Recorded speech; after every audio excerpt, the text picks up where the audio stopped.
அனைவருக்கும் வணக்கங்க.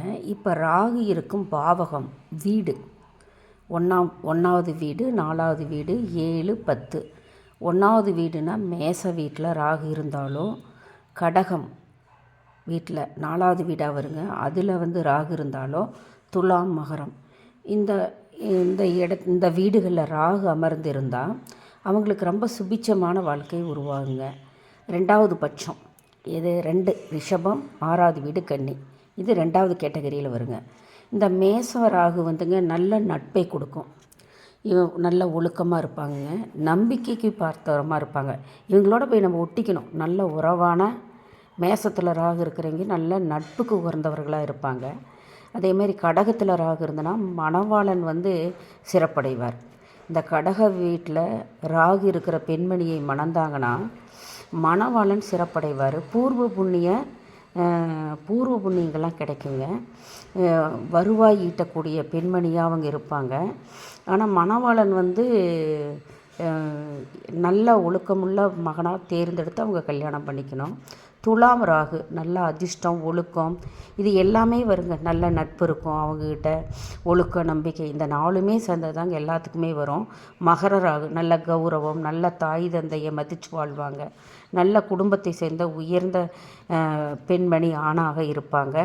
மேசத்தில் இருக்கிற ராகு கடகம், துலாம், மகரம், இந்த ராகுக்கு எல்லாமேங்க நல்ல நட்பு, ஒழுக்கம், நம்பிக்கை, மணவாளன் சிறப்பாக இருப்பாங்க. பணம் வசதி வரும். ஒரு ஆடவனை கட்டினா பெண்மணிக்கு வசதியாக வரும், பெண்மணி கட்டினா ஆடவனுக்கு மணவாளனுக்கு சிறப்பாக இருக்கும். நல்ல அதிர்ஷ்டத்தையும் ஒழுக்கத்தையும் தருங்க. நல்ல கௌரவமான குடும்பத்தை சேர்ந்தவங்களாக இருப்பாங்க. நல்ல தாய் தந்தையே பெற்றெடுத்த பெரிய குடும்பத்தை சேர்ந்தவர்களாக இருப்பாங்க. இந்த 2ஆம் வகை 2, 6 ரிஷபம், கன்னி, இவங்களுக்குமேங்க இதில் பாக்கியங்கள், இதே மாதிரி பாக்கியங்கள் அவங்களுக்கும், ஆனால் கொஞ்சம் குறைவாக இருக்கும், அவ்வளோதான். இப்போ இவங்கெல்லாம் ராகு காலத்தில் துர்க்கை அம்பாள் வழிபட்டால் ரொம்ப சிறப்புங்க. இவங்க ராகு காலத்தில் வடக்கு நோக்கி இருக்கிற அம்பாள் தெய்வங்களை வழிபட்டால் ரொம்ப சிறப்புங்க. இவங்க ஓம் தும் துர்க்கே போற்றி அப்படின்னு அவங்க சொன்னாங்கன்னா அந்த மந்திரம் ரொம்ப அவங்களுக்கு சக்தி அதிகம் கொடுக்குங்க, கேட்ட வரம் தரும். அமிர்தாம்பாள் பத்ரகாளி பௌர்ணமி அன்றுங்க ராகு காலத்தில் விளக்கேற்றி வழிபட்டால் கூட யோக பலனை தருங்க. ஆனால் அமிர்தாம்பாள் கிடைக்கலனா வடக்கு நோக்கி இருக்கிற பத்ரகாளி அம்மா கோயிலில் கூட செவ்வாய்க்கிழமை 3 to 4:30, வெள்ளிக்கிழமை 10 to 12 இந்த ராகு காலத்தில் போயிங்க அவங்க இந்த ஓம் தும் துர்க்கை போற்றி சொல்லி தீபம் ஏற்றி வழிபட சிறந்த நட்பலன்களை கூட இருக்கிறத விட கூட கொடுக்கும். அப்படி கோவிலுக்கு போக முடியாதீங்க, இந்த ஓம் தும் துர்க்கை போற்றி லலிதா சஹஸ்ரநாமம் படிக்கலாங்க. அம்பாள் தெய்வங்களை மனதில் நினச்சி போற்றி சொல்லலாங்க.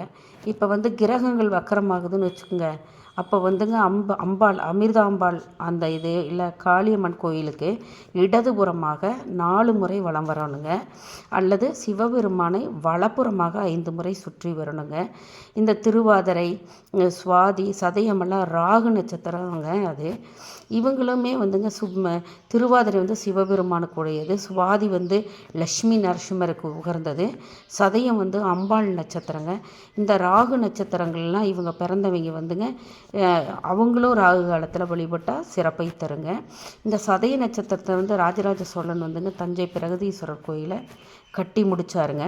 அதனாலங்க இந்த ராகு காலம் ரொம்ப வழிபட்டால் உகர்ந்த நன்மைகளை தரும், உயர்ந்த நட்பலன்களை தரும்.